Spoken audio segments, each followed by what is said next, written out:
Chapter 4 Agriculture. In this video, we will learn about agriculture and how it is important to our country. Agriculture is the largest livelihood provider in India. The history of agriculture in India dates back to the Vedic period, that is 1500 to 500 BCE.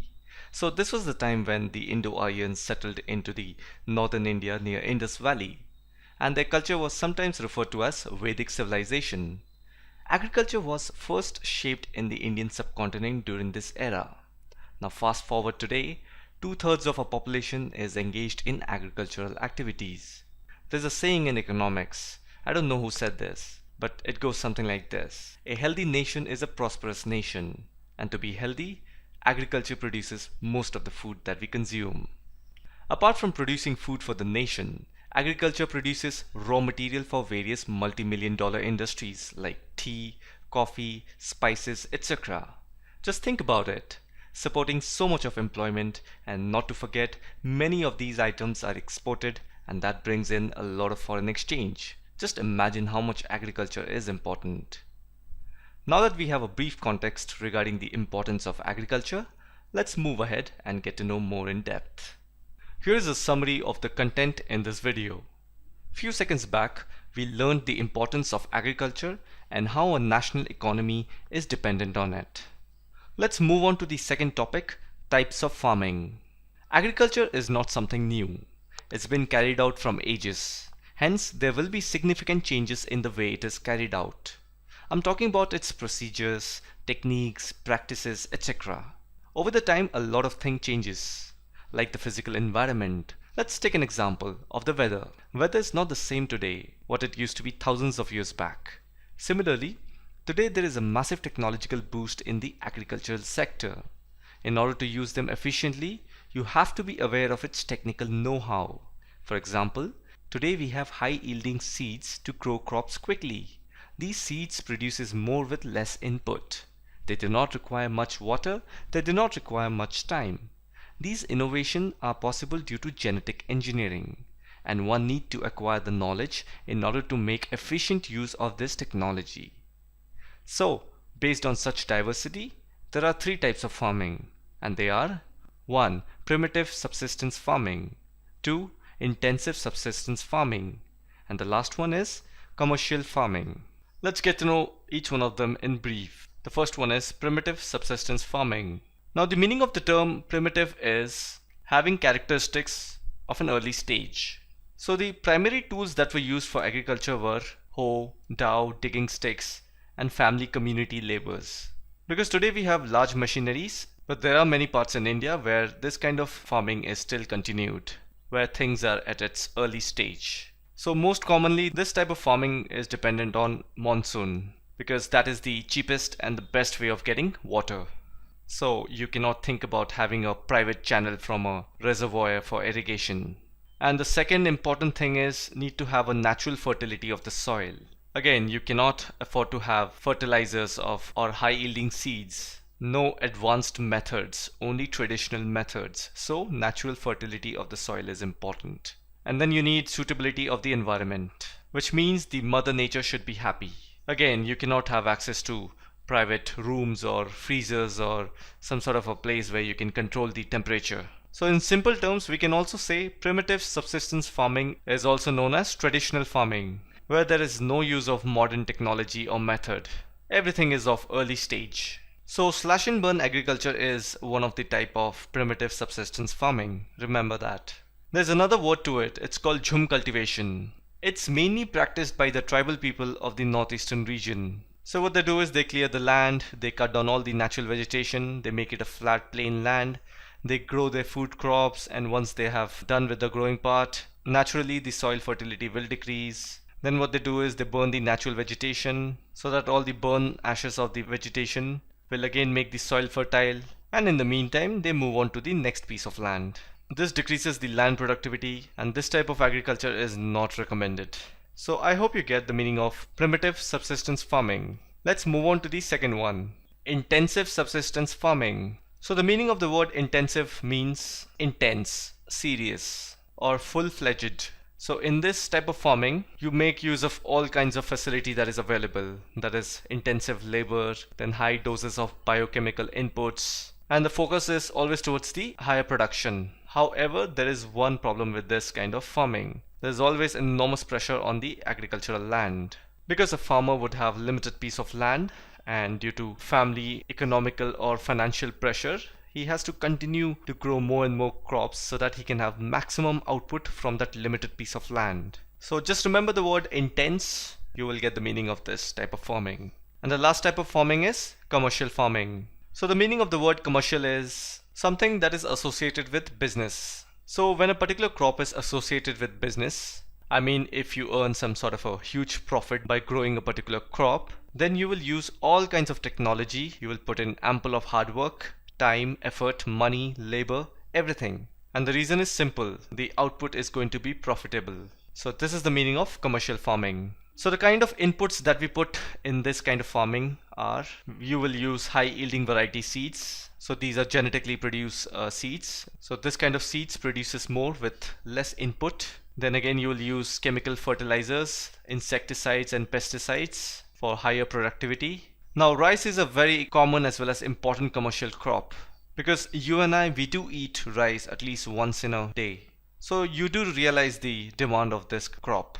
So where there is huge demand, there has to be a supply, and supply is usually profitable, and that is the meaning of commercial farming. Just remember that. Now let's move on to the next topic, cropping pattern. India has a rich physical diversity, meaning physiographic divisions such as the mountains, plateau, deserts, islands. All of this are so diverse landforms, and together they all exist in the Indian subcontinent. And then we have plurality of cultures, that is so many communities with different religion, linguistic, cultural, tribal values exist together. Now with all of this going on, you can see the reflection of diversity in the way crops are grown. And this is what is referred to as cropping pattern. In India, you can find fiber crops, cereal, vegetables, fruits, and spices. All of this are grown, but in a different season, and they have been nicely divided into three types. They are Rabi, Kharif, and Zaid. So let's read about each one of them in brief. The first one is Rabi crop. So this crop is sowed in the season of winter, that is from October to December, and harvested in summer, that is from April to June. So always remember, Rabi crop is a winter crop. The best way to remember is the letter I also exists in the word winter. So when you have Rabi, it's winter. Remember that. Now some of the important Rabi crops are wheat, barley, peas, gram.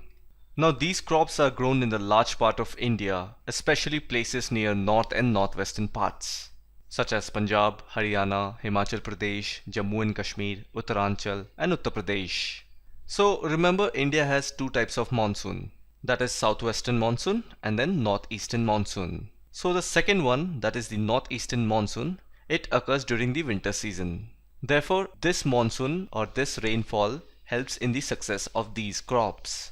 Now due to the success of Green Revolution, it has helped in the growth of these Rabi crops. So Green Revolution was a period when agriculture in India increased its yields due to improved agronomic technology. At that time everything was efficiently done. We have proper technology in place, and with best practices, this movement Green Revolution developed, and this was purely to overcome food defects, because that can lead to health hazards. Now let's read about the Kharif crop. Kharif crops are grown with the onset of monsoon. So this is the southwestern monsoon we are talking about, which starts at the beginning of June, and the crops are harvested in the month of September or October by the end of the monsoon. So Kharif crop is sown in the monsoon and Rabi crop is sown in the winter. Remember that. Now some of the Kharif crops are paddy, maize, jowar, bajra, tur, moong, urad, cotton, jute, groundnut, and soya bean. So all of these crops are grown in the region of Assam, West Bengal, coastal regions of Orissa, Andhra Pradesh, Tamil Nadu, Kerala, and Maharashtra. So you see, all of these places receives rainfall from the southwestern wind. So this was all about the Kharif crop. So after Rabi and Kharif season, there is something called Zaid season. So it is a short season, but it is mostly in the summer. So some of the crops that are grown in this season are watermelon, muskmelon, cucumber, and other vegetables and fodders. So all of these crops falls under Zaid crop. So with this, we are now aware of the three types of cropping patterns in India. Now let's read about the major crops of India. I have made a separate video dedicated to this entire topic. I want you to watch that video and you will have a nice understanding about all the major crops that are grown in India. Link to the video is in the description. You can also click on the info card available on your top right corner of this video. Let's move on to the next topic, technological and institutional reforms. Now the meaning of the words technological and institutional reforms means that there has to be a reformation or change in the technology, the way we use, and in the institutional formation or function. Because if we bring a positive change in both the sectors, that is the technology as well as the institution, it will only contribute towards smooth functioning of the workflow and efficiency will be at its prime. Agriculture is the bloodline of a country. I mean, without food, no one can survive. Therefore, to develop this sector, there has to be a compatibility with the technology and the institutional changes. Because if you're performing agriculture on your land without the help of technology or any institutional help, then it is not sustainable, meaning it will not last for a very long time. You will be exhausted, tired, and your productivity will be low. There are so many farmers in this country who still depends upon the monsoon and the natural fertility of the soil. I mean, it isn't wrong, but the productivity would be so less. I mean, as a farmer, you need to make use of the irrigational facilities, and then you have to use fertilizers for growing the natural fertility of your soil. You also need to use high yielding variety of seeds that take less input and gives a larger output.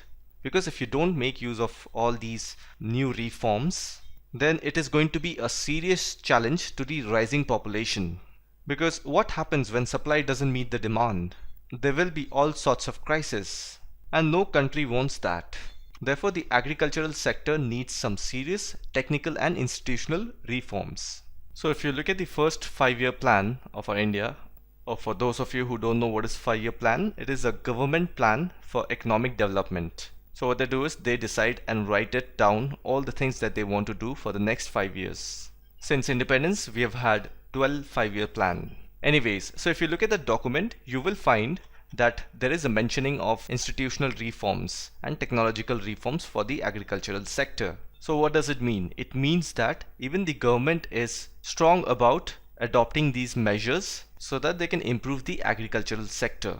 So if you look at the first 5-year plan, which was drafted in the year of 1951 to 56, in that it is mentioned about abolition of zamindari system, and that is a major step towards land reformation. In case you want to read more about it, I have a link in the description to the first 5-year plan. In fact, you can read up all the 5-year plans.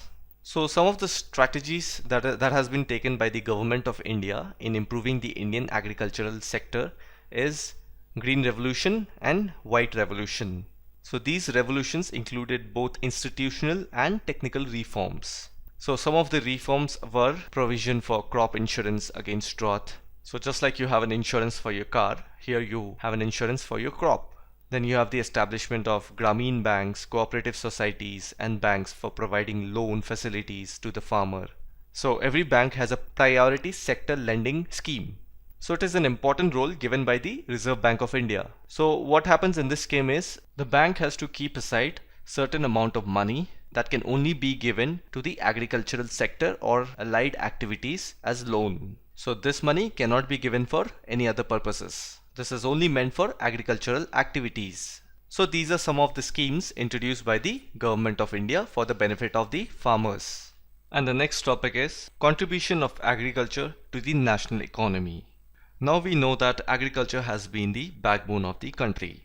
Therefore, naturally, its contribution to the GDP would be statistically visible. But this contribution is declining year by year. So any sort of decline or stagnation is bad for the nation and will have serious implication on the society. Government is dedicated towards the development of this sector by joining hands with Indian Council of Agricultural Research, many agricultural universities, many veterinary services and numerous animal breeding centers. So all sorts of R&D is being carried out by the government. Now another challenge that our country faces today is that our GDP is increasing, but the employment opportunity is not. I'll just give you a brief illustration as to what I just said. So GDP is nothing but the value of all the finished goods and services produced within a country. Now I want you to imagine two countries having GDP of 100. So country A has 100 and country B has 100. And also assume their population is the same, that is 10 people. So in country A, 10 people are earning 10 rupees in order to generate a GDP of 100. Fair enough? Now in country B, 5 people are earning 20 rupees each in order to generate a GDP of 100. And rest 5 people are unemployed. So you see, increase in GDP does not mean the country is doing well in terms of employment. Now with the similar principle, we can also think of it this way. Though the GDP must be increasing for the country year by year, but then the growth rate of agriculture is decelerating. So the three most important sectors, agriculture, industries and services. So these three sectors broadly determines the kind of job that we are in. So currently India's GDP is 7.3. Now it's really good, it's high. But if you look at inside, the services sector is high, followed by industries, and then last is agriculture. And moments back we just read that agriculture is the backbone of the Indian economy. If that is low, what good is it going to do to the country? I hope you get what I'm trying to say.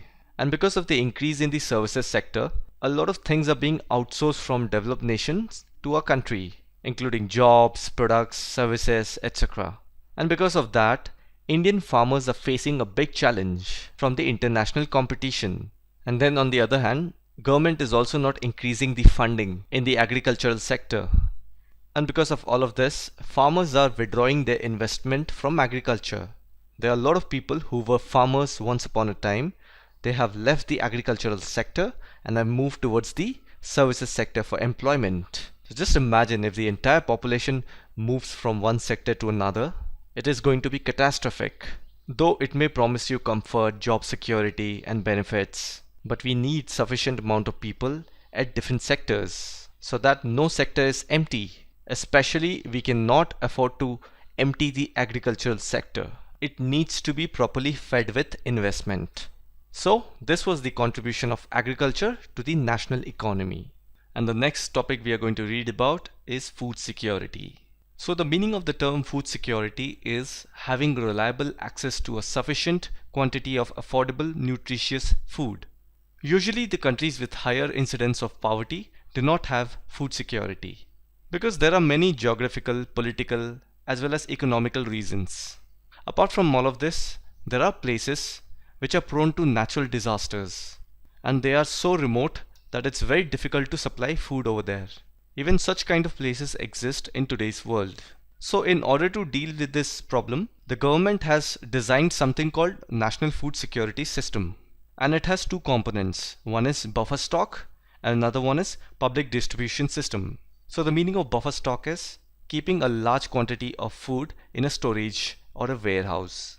And then public distribution system is nothing but the ration shop through which that stored food is supplied at a very lower price to the people who are below the poverty line.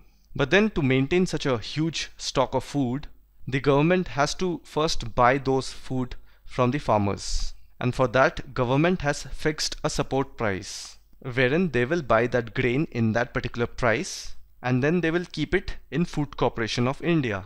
Now this is a national cause. Of course, the prices at which the government will buy from the farmer is going to be less. But then the government is going to complement the farmers by giving subsidies in providing seeds, fertilizers and all those sort of things to grow nice crops. So this is like balancing the equation. You are not benefiting at the cost of someone else's loss. And then these foods are then taken from Food Corporation of India to the public distribution systems, that is the ration shops, and distributed among the people. But as a great saying goes, everything has a problem. And here the problem is the government procures large quantity of rice, wheat and paddy from the farmers because these are the staple food for the Indian population and these are being consumed at a large scale. So mostly the government buys all of these crops and stock them. Now having said that, the farmers are even smarter. They have also developed interest in growing only these kind of crops because there's not going to be loss for the farmers. It's directly going to be taken by the government, so they will not have a loss in it. Now due to this, there is a distorted cropping pattern. And another problem comes from the administrative point of view. We know that consumers or the population is divided into two categories, that is above the poverty line and below the poverty line. And based on this, the government provides this stocked food through PDS to the below poverty line people. But the categorization is not perfect, and the number of deserving poor people are not being benefited by these schemes.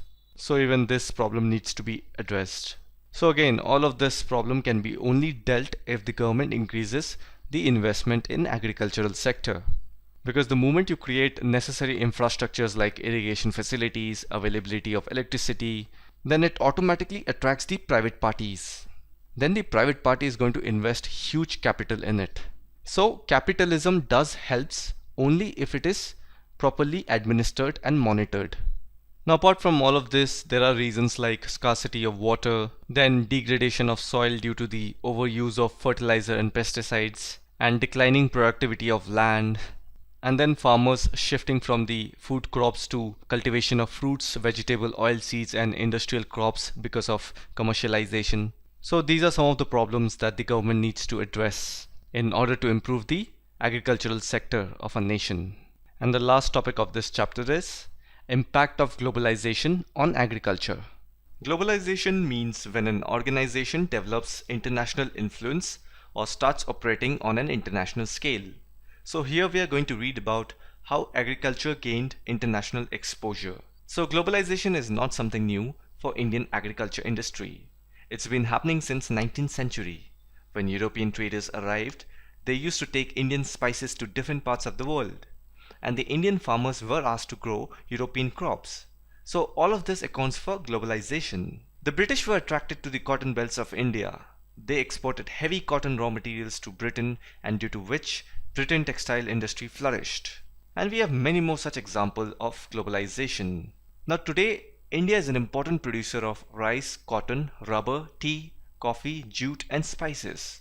But still our agricultural products are not able to compete with the developed countries because the government of developed countries, they highly subsidized agriculture in those countries. As a result, they are able to produce good as well as huge quantities of products. In India, we do not have proper infrastructure for the agricultural department. The condition of small farmers have barely changed.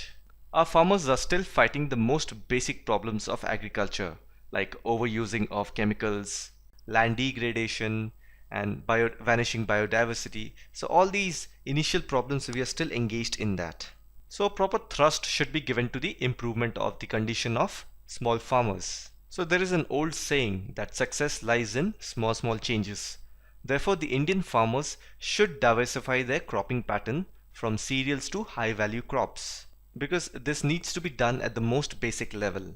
Though we can sit and talk about institutional and technical reforms, but at the ground level, farmers need to understand this logic behind diversifying the cropping pattern. We have to learn the art of harnessing the diverse climate and in the process grow a wide range of high value crops.